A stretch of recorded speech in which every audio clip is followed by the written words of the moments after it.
I don't know if I'm sure I do know you've seen the Daily Mail and other articles about Maxwell's family, her brother, older brother in particular, whining how Yes, she's a victim. Ian, yes. Now, yes, they made a few mistakes in the write-up.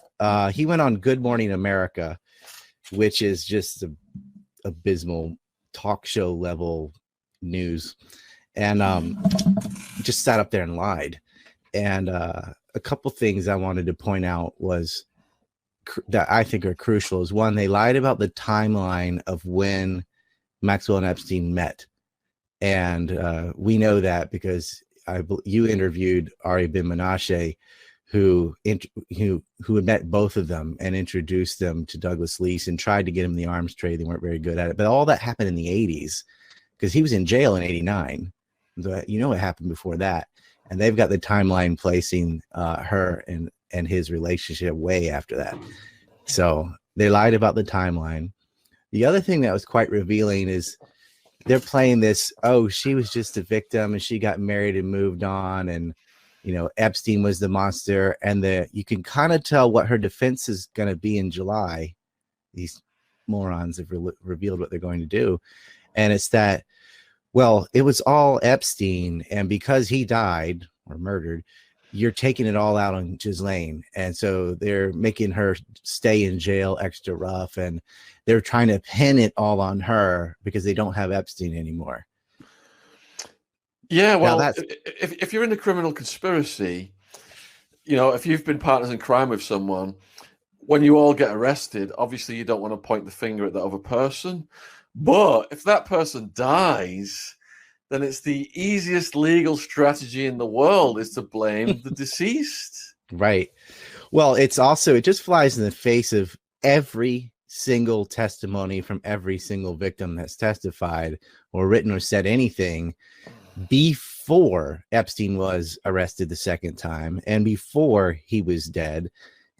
Everyone said that Ghislaine Maxwell was worse, that she was recruiting the Noobles and was engaged in rape and grooming and, you know, yada, yada, yada.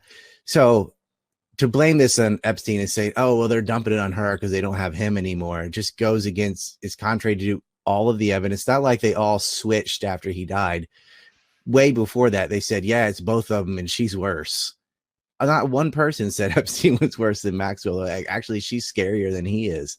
So that's just not going to work as a defense if that's what they're going with. But it doesn't surprise me. It's contrary to the truth, but it's still a clever legal strategy, because look at some of the survivors who allegedly became procurers, and the legal quagmire that creates then for a prosecutor.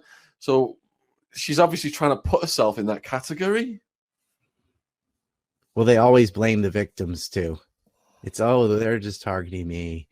And now she's a victim, right? Lots of hand waving and it's disgusting. There's no remorse. She's not, oh, I'm sorry that I was with him and took any part in this at all, and trying to act ignorant, like, oh, I didn't know he was doing all that. And, oh, we raped those kids a long time ago. I've moved on and got a new husband or a husband secretly. It's just nasty. And it also revealed how she had been in France and what date she was in the UK, because she took a photograph in June of 2019. So we knew that too. She had also been in Japan that year before that. Not sure what she was doing over here, but every detail matters. But that's a pathetic defense. I mean, it's good to wrap them all up, but that's not going to work. And the judges in these cases are, because you got multiple things going on. You've got Maxwell's case itself, and then you've got some of the financial scandals and separate cases with Deutsche Bank and others going on still with Epstein. So it's going to be an exciting summer seeing all this roll out. Assuming everyone survives. Brunel's in jail too. We got to make sure he survives. So we got the Ian Maxwell thing, and we got Ghislaine Maxwell. So a legal team would advise the entire family not to do any pretrial publicity. In terms of expressing remorse, that would be an admission of guilt. But if she is found guilty, which I believe she will be found guilty, probably at a plea bargain to avoid a trial, she had better show some remorse then, because the judge is someone who could just take the rest of your life away from you. So it's going to be interesting to see how she does behave at the sentencing hearing. Now, we have to wonder, why on earth is Ian Maxwell speaking out then if a legal team would say all pre-trial publicity is bad publicity? Because all it takes is prosecutors to get one sentence said in the wrong way and they could use it against you at trial. Do you think that because the pre-trial publicity is so negative, there's just no chance in hell of it being improved? They've got nothing to lose by Ian speaking out at this point. Maybe, but I also think, and maybe Eric Weinstein would agree with this, these people are so arrogant and used to getting their way. You saw the Andrew interview, right? This is the level these people operate on. They think, well, if I whine and complain and it'll just work, it always has. And that just isn't the way it works. This time you can't just blackmail or bribe your way through the judge and say, and she's being mistreated and a flashlight shown in her face every 15 minutes. That is not true. I mean, that'd be a burden on the cops too. Like 15 minutes. It's baloney. I mean, they're just complaining, being woe is me, and she's the victim. And it might be a kind of a dog whistle to say, hey, all of you that she's got dirt on, you need to be making her life a little bit more comfortable. But I don't think that's going to work. The crimes are too great and too public, and it's way easier to throw them under the bus than it is to side with them. At least we're on that level. Now, going up to the people who really sponsored all of these rings and things, the Wexners and the Bronfmans, like those are the ones that I'd rather be in jail. And I wish that it would go up that high, but I don't see it going up. I see it going sideways at best. But, at least we got some of them in prison, and she could tell on her underlings, and she could, tell on some of the other groomers and whatever she can give up in her plea bargain. But I don't see her giving up the prince. I definitely don't see her turning on Wexner. Otherwise she wouldn't be alive. So the Clintons then, with the change of the presidency, going back to the associates of the Clinton crime family, do you think she could get some play through the legal system because of the changing of the presidency? Unfortunately, yes. And that reminds me, Hillary Clinton, because we all know Bill was on Epstein's islands and planes, but Hillary Clinton accepted millions in donations from Claire Bronfman from the Nexium cult, the one that was branding women like they were cattle. And now Claire Bronfman's pleaded guilty to her role, or at least part of her role in that cult with Keith Raniere. And he's in prison too. So a lot of them went to jail last year, which is great. As far as the Biden-Harris regime, doing some favors, they'd like to, and they'll protect themselves. It's not going to go back to the Clintons. I mean, look at all the crimes the Clintons have done and gotten away with. I mean, they've murdered people. But how are they going to get it off of Maxwell? I just don't see. It's not worth it, the stain you'd get in the public from that. Although these people seem to be pretty shameless, so nothing's out of the realm of possibilities. But what if the liability presented even more shame of what she could disclose about the Clintons? And look what you've previously said on other interviews on my channel about the money that Epstein gave the Clintons and his work with the Clinton Foundation. All that could, Well, will it come out, or will they classify it and make it closed doors? And I don't know. But yeah, she definitely has the information. Epstein certainly did. And she knows plenty on Bill. So, but the thing is, look at all the info that's already available with Frank Gustra and others, and mob ties to the Clintons and murders they've been involved in. And it doesn't seem to matter, right? We already have enough dirt without Maxwell to put all the Clintons in jail for a very long time. And it just doesn't seem to come out. Some of the nastiest things these people are involved in were never brought up, even during a presidential race, which Hillary Clinton was in twice. Another guy that's involved in this is John McCain, and he was in the presidential race, and they never brought up his nastiest prior crimes that had convictions and everything. So the media seems completely uninterested.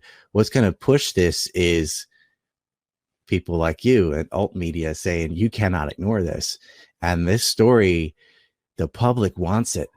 And so this is very interesting. We never really had this situation where online media, et cetera, has made something that ought to be a massive story remain a massive story, because we're people like us not continually reminding people and digging up more and more of the financial crimes and the sexual proclivities of these deranged people, then it would be forgotten, because the media's, they're not touching it. And the papers are doing it now, but it's almost entirely online. If you notice that the three-letter networks refused to do stories, they didn't want to embarrass the royals. They had the goods on Epstein for a long time and just decided not to get into it. And some of the things I'm going to share with you tonight about Wexner, it's in press, buried deep down there in this article or that in business news and so on. But no one is compiling this all together and giving the story to the public like they ought to be, not on television anyway, but we can do it. You got a question here in the chat from Matthew Steeples, who's one of our guests coming on later on. My question is, why do you think the alleged underage girl trafficker Ghislaine Maxwell attended the Cash and Rocket rally from London to Monte Carlo beginning 13th of June 2019, given the founder, Julie Brangstrup, is supposedly fundraising to stop the trafficking of women?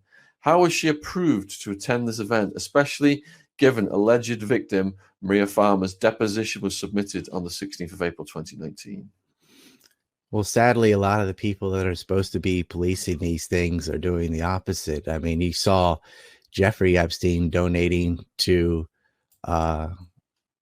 criminal, to anti-criminal and corruption at Harvard and other places, and donating to police in Florida. I was like, why are you helping the police? Like, you're not. It's a bribe. And that's what they were doing. She also likes to ingrain herself in these things. She went to the UN many times on the pretext of her Terramar Oceans charity, but that also gets her door in to rub elbows with these all these prominent, powerful people, because they target them for blackmail. And that's sort of what her role is. Get in under whatever pretext, rub elbows, get to dinner parties, find the weak ones, and start chipping away at them with honey traps and so on. I mean, that was her job. So it's all part of the camouflage. Mm-hmm. Keep your enemies closer. So Wexner's a victim as well. He gets pickpocketed by Epstein. Yeah, he says, but man, no, those two were working together. Now, I know we've been over, I think we did Peter Nygaard last time. That actually was it all comes together. But we talked before, granting him a house, not a house, like a former school that became a giant mansion in New York for $1, and Wexner's ties. But Wexner and his wife and Epstein's funds would donate in circles to each other, and they did a lot of it through Ohio State University. And so I wanted to bring up, I'll go through this map a little bit. Have you heard of the Lincoln Project? No. So the Lincoln Project was this sort of never Trumper organization, and last month one of the prominent heads of the Lincoln Project whose name John Weaver, was caught sexting 14-year-olds and doing a sort of casting couch bizarre solicitation of his own employees, where he said things like, on your walk, think about worshiping a big cock and having yours worshipped until you're rimmed until you beg. Things like this to kids, by the way. And he's in DM rooms on Twitter. Twitter allows pedophilia. I mean, they've openly defended it many, many times. And so they have these like giant rooms on there of private messaging where they engage in these kind of shenanigans. But anyway, here's a guy working for the Lincoln Project who is soliciting young boys as well as people his own age. That's the shocker. Oh, some people your age only, right? He was an aide for John McCain and John Kasich And we'll just put John McCain on the side for a second, because that's going to lead back to the Bronfmans and Wexner. But John Kasich's very interesting. He was the governor of Ohio, and he got a lot of money from both Epstein and Wexner, as well as some other prominent families. And he is the one that actually appointed Abigail Wexner to the board of trustees of Ohio State University, which is an important place, because this is one of the places where they'd launder a lot of money. So, for example, he appoints her to the board of trustees, and then Wexner gives $1 million in donations, as did the Schoenstein family, who are also deeply involved with Wexner and Ohio State University. They named a football complex after Wexner. But one of the things that happened there is COUQ Foundation. So I don't know if you pronounce that cock or coke or what, but it was owned by Jeffrey Epstein. And they gave $2.5 million to OSU. And then he had another company called the Financial Trust Company Incorporated. What a generic name, right? And that also added money to Ohio State. And then they named a football complex after Wexner, and then Wexner himself added money to that through the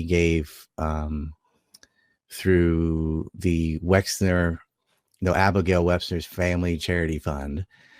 They named them after themselves. But then what happens is Epstein gave $46.65 million to YLK Charitable Fund, which is run by Abigail Wexner, who then $33 million was transferred to the Wexner Family Charitable Fund, who then gave $10 million back to Epstein's Koch Foundation. So it's tax evasion and money laundering, and they're using a school as sort of a medium. Like, okay, they both donate to the school a little bit, and then they all donate to each other in a triangle. But at the athletic center, it was Richard Strauss. And I don't know if people in the UK really heard about this case, but it was kind of a big deal in the US. He was the medical doctor, and this is going to make people throw up in their mouth a little bit. They called him Dr. Jelly Paul. He molested and sexually abused over 177 athletes. Fondling their balls and hand jobbing unnecessarily, and anal exams, and completely unnecessary. And the thing is, obviously 177 people, they all complained. They complained to the other doctors, they complained to the school. The school was aware. And this went on from 1979 until about 1996. Hundreds of students molested by this man. There's a little bit of good news, though. About 9 months ago, it was May 3rd, 2020. So whatever that was. They've won a lawsuit, and Ohio State is now having to pay $49.1 million to the victims. And then a second lawsuit was issued in August of last year by 11 more victims. Pretty disgusting what happened to these in particular, and they're suing for another $10 million. So the school is having to shell out some money to the victims, but Dr. Jiggly Paul, or Jelly Paul, committed suicide in 2005, but he's working at the athletic center built by Epstein and Wexner, both Wexners, by the way, Abigail and Les Wexner, who are doing illegal money laundering through their charities and foundations, all of which were then used again in other bribery schemes with local police and so on. It's really disgusting. Now, if I go too fast, you can slow me down, but I mentioned the Schoenstein family, which would probably be the second richest family in Ohio after the Wexners. These are an interesting bunch of guys as well. There's a lot of them, but we'll start with Jay, and we don't have to cover all this in one shot, but Jay Schoenstein is who happens to sell Israel bonds in Columbus. He's the chairman for selling Israeli bonds. This is important because, as you know, this whole thing was an Israeli intelligence operation. Maxwell's father was an asset for Israeli intelligence and Israeli military intelligence, and got into media. So Schoenstein, and we know they, through the Wexner Foundation, which Epstein was a trustee of, they donated money to Ehud Barak. And we've gone over that before. Well, it turns out that Schoenstein also gave $157,000 to Benjamin Netanyahu, who's now the current prime minister of Israel. And he was a huge follower of Rabbi Yoshi Yahu Pinto, who he bought an $11 million house for. It's like the rabbi's own Wexner, right? $11 million house. He's got all these businesses in Israel. This is an American, but he has all these businesses in Israel. He's floating a house for Rabbi Pinto, who is convicted of bribery and obstruction of justice and went to jail for a year. But then they let him out. And he also donated $1 million to John Kasich. Where I just said John Kasich's aide is John Weaver, who's the one sexting 14-year-old boys.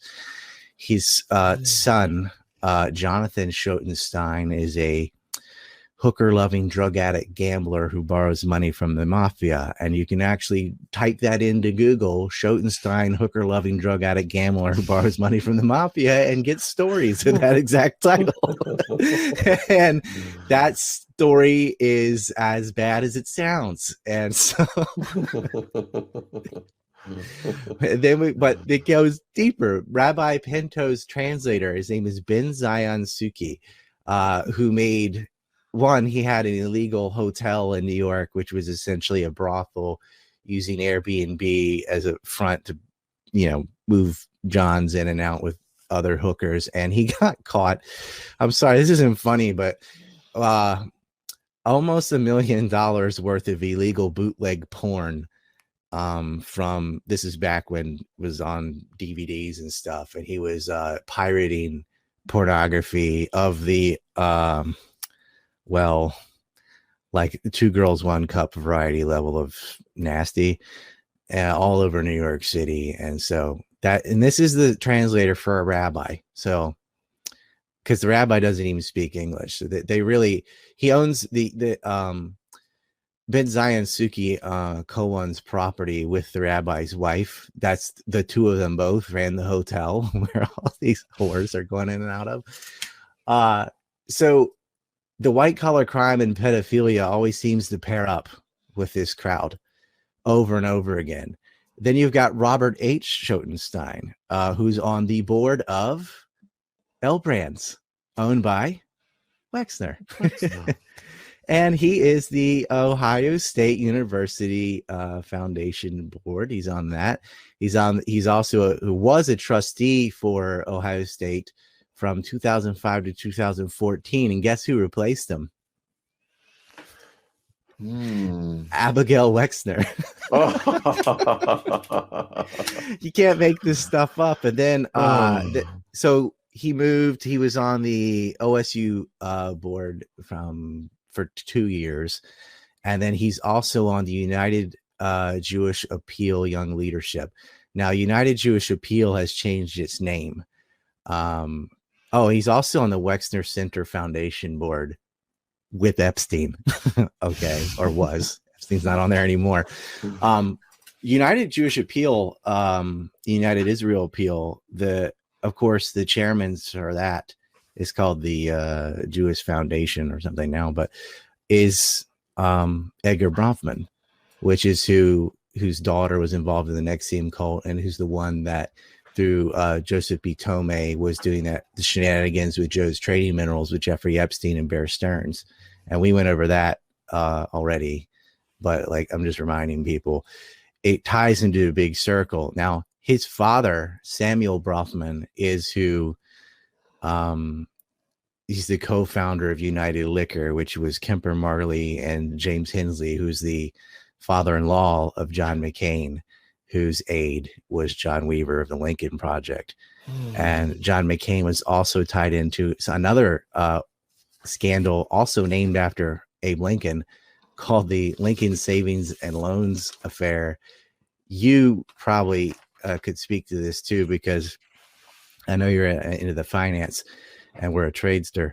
Do you remember the Keaton 5 scandal from the 80s? Yep, The absolutely. huge SNL scandal. So Yep. for millennials, it was John McCain and 4 Democrats. Out of Arizona. McCain was out of Arizona. He was out of Arizona, and then there was Donald Keating was out of Arizona, sorry, as well. Keating's out of Arizona. So Charles Keaton Yeah. Jr. was let's explain to everyone else. Charles Keaton was involved in this SNL scandal, as well as this massive real estate gambit that I won't have time to explain, but we'll do it in a minute. And he basically bought 5 senators, John McCain and 4 other goobers. There was Alan Cranston, and here, I'll look at my map here. I'll pull it up. Dennis Constantini, Donald Regal, John Glenn, obviously, and Alan Crafton. So I couldn't remember Alan's name. But this was a major, like, O.J. Simpson level event in the 80s. For the 90s kids, like, O.J. Simpson was the trial of the century. It was on all day, every day. And it was covering up the scandal for John McCain. But John McCain was also being financed from United Liquors, from his father-in-law, who was just the management arm for the company set up by the Bronfman family that made its fortune selling illegal liquor before that. And they also sponsored McCain's father, who helped cover up the attack on the USS Liberty when the Israelis tried to blow up a United States ship and murdered U.S. sailors, and then tried to pin the blame on Egypt. And they got caught, and they were given a week to do the entire investigation. McCain's father covered up the whole thing. And then they basically married into this Bronfman family money, where McCain was covered, and he got money from Fife Symington, but who is also out of Arizona. So this is McCain is to Arizona what the Clintons are to Arkansas, right? That is their own syndicate, their own mafia. That's not an exaggeration. Like, it's that bad. Kemper Marley, who was the co-owner with Bronfman, was actually involved in a murder case. They murdered a journalist, Don Bowles. And you know this. Yeah. You know. I know. I know a hitman in prison told me this story. Oh, really? Well, tell me what you heard. Yeah. I'll tell you what I know. Well, I'll have to dig it out for you, because I think we've documented it somewhere. The guy's dead now. Yeah. We have run out of time this evening. We've got the next guest about to come on. Our 30-minute slot. They blew him up in his car, and John Admonson and Max Dulip were the 2 that did it, and one of them confessed. They got paid $50,000 each. I'd really like to hear what you know about it and compare notes, because I got some pretty deep dirt on this too. Yeah, I know a lot about this. Of course, the timer comes out, leaving people on a cliffhanger, but that wasn't on purpose. Can we do you want to do part 2 next week? I'd love to, because we got to get into Rabbi Herbert Freeman and all this other stuff. It's come back next week then, and for now, where can people support you? What's left? What's left? So yeah, it's sad. What I'm doing is I have a backup YouTube channel purely for notifications, which I gave to Ash. So I guess that'll be a link somewhere. I'd be happy if you'd put that on your regular YouTube, not behind Patreon, so people can find it. I can't say anything, so what I do is I lost about 81,000 followers this time. Sucks. And so what I do is I sign in on the YouTube, I start an entropy, and I say, hey everybody, we're about to stream about Smurfs and unicorns or whatever, nonsense over here. And then I give them a link to this thing called PeerTube, which is what it allows you to live stream, and it's censorship free, it's decentralized. It's like BitChute, except you can live stream, or Odysee. So I'm over there. That's vid, like video, vid.ancreport.com. And then I still have my own website for now.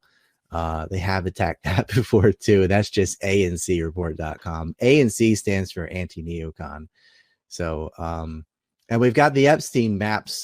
Did you get yours framed, or is it still? It's still at the framers because of the lockdown. It's been closed. The framers. It sucks. Well, I don't know if I have one right within arm's reach, but this little map that I was flat. This is nothing. Like, this is like one block of of the big map. This it's needs to be fantastic. added to it. Yeah. But the way people can support me, so instead of just asking for donations or memberships, why not get a map with your donation? So that's available in the shop, and I think there's a link there. And they're coming out timely now. I've got 3 different people mailing them in different countries. So it was a headache at first, but we're getting that out. And that's the way people can support me and get a nice big crime map, because without visuals, this stuff is almost possible to get your head around. It's a lot of names, a lot of businesses, a lot of crimes. And with the map, you can see it. And I only put on there those that are already convicted or formally accused. That map would have been 10 times bigger if we just put, well, but it would have been a lot bigger. But I'd love to come back on. I appreciate any time I can come on your show, and appreciate you staying up and doing this. And I look forward to speaking to you next week then, Ryan. And I urge people to go down and support you and click on the links. Thank you so much. And everybody in chat, hello. And if you have any questions, just send them our way, because I can just diarrhea the mouth this stuff for hours and hours. There's so much with Wexner. It makes your head spin. And you're like, why can't just one person, Tucker Carlson or somebody in America or the UK, just like tell you these things? It's all spread out in news somewhere, this piece there, and it's like we got to do their job for them and not even getting paid.